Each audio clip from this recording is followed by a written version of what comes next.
नमस्कार दोस्तों, आज हम डॉ भीमराव अंबेडकर के जीवन के एक महत्वपूर्ण पहलू के बारे में जानेंगे जो उनके महार समुदाय के साथ उनके संघर्षों को दर्शाता है। डॉक्टर भीमराव अंबेडकर का जन्म एक महार परिवार में हुआ था। उनका जन्म बड़ी कठिनाइयों के साथ हुआ था क्योंकि महार समुदाय को अछूत माना जाता था। उनकी दलित स्थिति के कारण अंबेडकर और उनके समुदाय की उपेक्षा की गई थी। उन्हें किसी खास बर्तन को छूने या दूसरों द्वारा उपयोग किए गए बर्तन से पानी पीने की इजाजत नहीं थी। डॉक्टर भीमराव अंबेडकर एक सामान्य इंसान होने के बावजूद असाधारण थे। उन्होंने अपने जीवन में कई चुनौतियों का सामना किया, लेकिन कभी पीछे नहीं हटे। महार एक बहादुर और योद्धा हिंदू समुदाय महाराष्ट्र राज्य में महत्वपूर्ण है। उनकी ऐतिहासिक विरासत है कि वे छत्रपति शिवाजी और पेशवाओं के लिए युद्ध लड़ने के लिए प्रसिद्ध हैं। ब्रिटिश शासन के दौरान बॉम्बे, मुंबई में 750 महार सैनिकों के साथ एक महार पलटन हुआ। पहले और दूसरे विश्व युद्ध में महारों ने अद्भुत साहस और वीरता दिखाई। महार समुदाय का एक बड़ा हिस्सा महाराष्ट्र में बसा हुआ है, जो अपनी विशेष मराठा संस्कृति और परंपराओं को बनाए रखता है। वे महाराष्ट्र की जनसंख्या का 9% भाग बनाते हैं।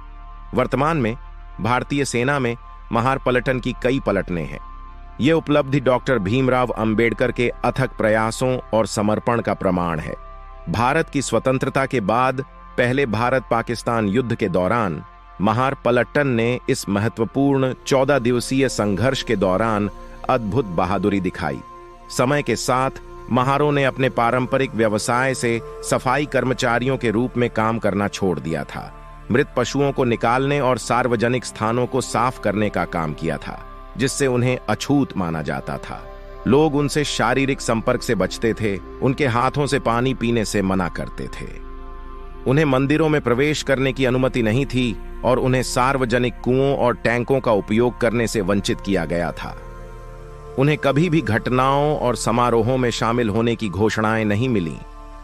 भीमराव के पिता रामजी कोरेगांव में क्लर्क के रूप में काम करते थे। एक दिन भीमराव और उनके बड़े भाई आनंदराव अपनी छुट्टियों के दौरान सातारा से कोरेगांव जा रहे थे। उन्होंने अपने पिता को उनके आगमन की सूचना देने के लिए एक पत्र भेजा था। हालांकि रामजी को पत्र प्राप्त नहीं हुआ। जब भीम और आनंदराव मसूर रेलवे स्टेशन पर उतरे तो उन्हें अपने पिता को वहां न पाने पर चिंता हुई। जैसे जैसे शाम हुई वे और भी चिंतित हो गए। स्टेशन मास्टर ने उनकी चिंता को देखा और उनकी मदद करने का फैसला किया। उन्होंने उनके लिए बैलगाड़ी में सवार होने का इंतजाम किया, लेकिन उन्होंने उन्हें उसके पीछे चलने की इजाजत नहीं दी क्योंकि वे महार थे। भीमराव और आनंदराव रोने लगे। उनके आंसू देखकर बैलगाड़ी चालक ने उनसे उनके दुहक का कारण पूछा।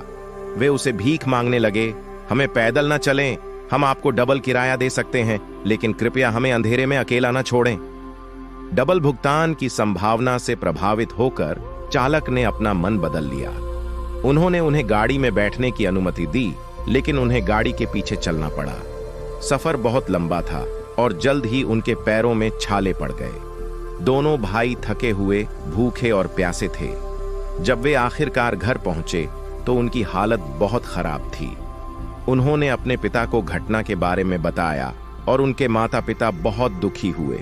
रामजी ने उनसे कहा, मेरे बेटों, तुम जो अपमान झेल रहे हो क्योंकि तुम अछूत हो, उसका बदला उच्च शिक्षा प्राप्त करके लिया जाना चाहिए। चिंता मत करो, लगातार अध्ययन करते रहो। तुम दुनिया को अपनी प्रतिभा दिखाकर सम्मान कमा सकते हो। भाइयों ने अपने पिता की बातें समझी और महसूस किया कि शिक्षा समझ और सम्मान प्राप्त करने के लिए महत्वपूर्ण है।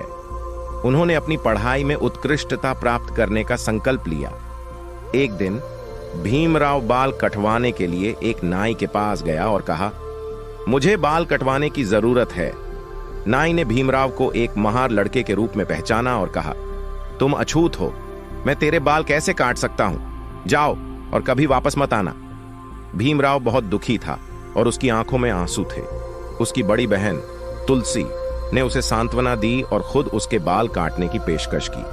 आश्चर्य की बात है कि जानवरों के बाल काटने के लिए इस्तेमाल की जाने वाली कैंची को मानव बालों पर इस्तेमाल करने पर अशुद्ध माना जाता था।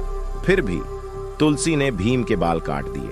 भीमराव ने शिक्षा प्राप्त करने के लिए स्कूल जाने पर एक और बाधा का सामना किया। लोग अक्सर उसका मजाक उड़ाते थे, लेकिन वह दृढ़ रहा। हमारे अगले वीडियो में हम डॉक्टर आम्बेडकर की अविश्वसनीय यात्रा और भारत के इतिहास पर उनके प्रभाव के बारे में और जानेंगे। बने रहें।